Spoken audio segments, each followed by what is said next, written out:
Hey, Stephen Young here at High Octane Classics in Auburn, Massachusetts, doing a high octane walk around with a 1970 Chevelle. We'll call it a Pro Touring, a resto mod. It's an interesting approach to the 70 Chevelle. Many people will do these up as an LS6 replica. This one does have SS 454 logos on the front fenders, but again, we know that it was born a V8 car from the factory, and it's been given kind of a Mr. Goodwrench Dale Earnhardt NASCAR paint scheme. So whoever customized this car did a nice job with a nice nod to Chevrolet NASCAR racing history. Of course, Dale Earnhardt, the Mr. Goodwrench sponsored cars of the 80s were legends, and it's tributed here on this one here. Now, of course, 1970 was the one year that this generation of Chevelle had 4 headlights. For 71 and 72, they went to a single light.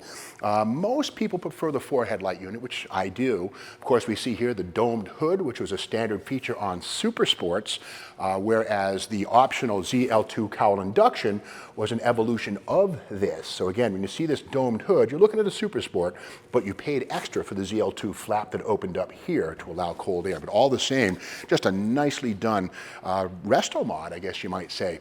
The beauty too of the 70 through 72 body style, actually 68 through 72, is this graceful rear B-pillar here, semi-fastback styling.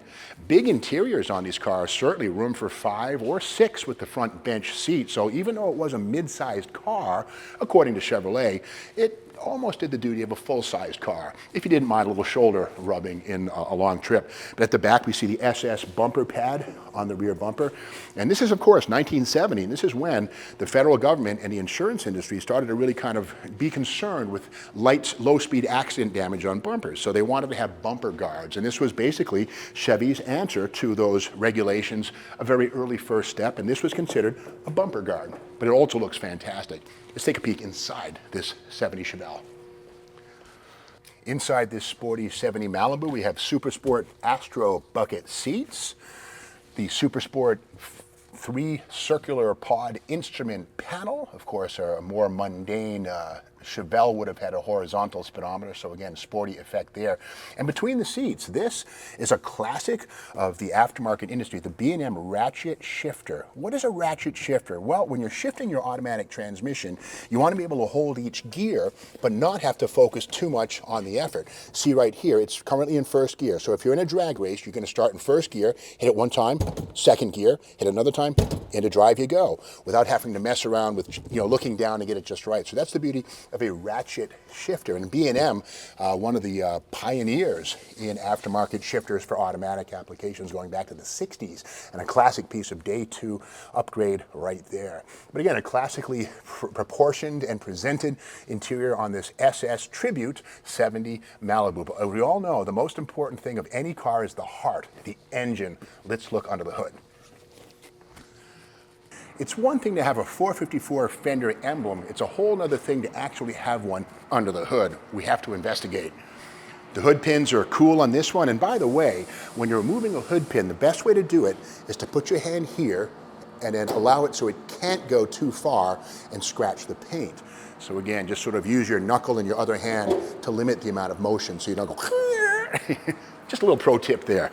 Okay, let's open the hood.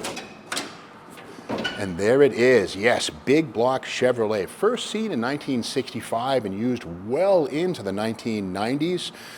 Basically, lots of torque, 454 cubic inches.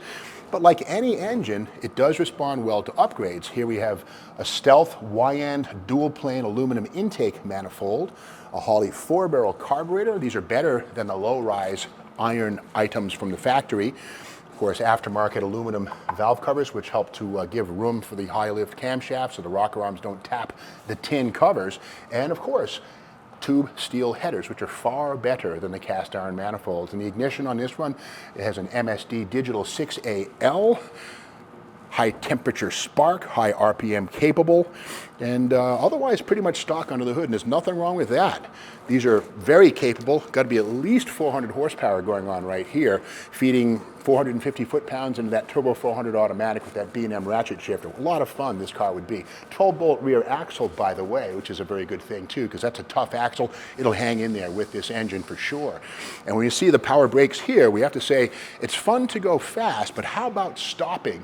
Well, let's go to the front wheels and see what kind of brakes we have. Now, you could still get drums in 1970 on a basic Malibu or Chevelle. Here, yep, we've got the GM disc brakes, Delco Moraine, good stuff. So these brakes are fully capable of keeping pace with the big block engine under the hood. So this is it, man. If you like a Chevelle Malibu Super Sport Tribute with 4 headlights, 1970 is the final year, 71 and 2, round lights, and of course 73 the Colonnade styling. So kind of the end of an era right here.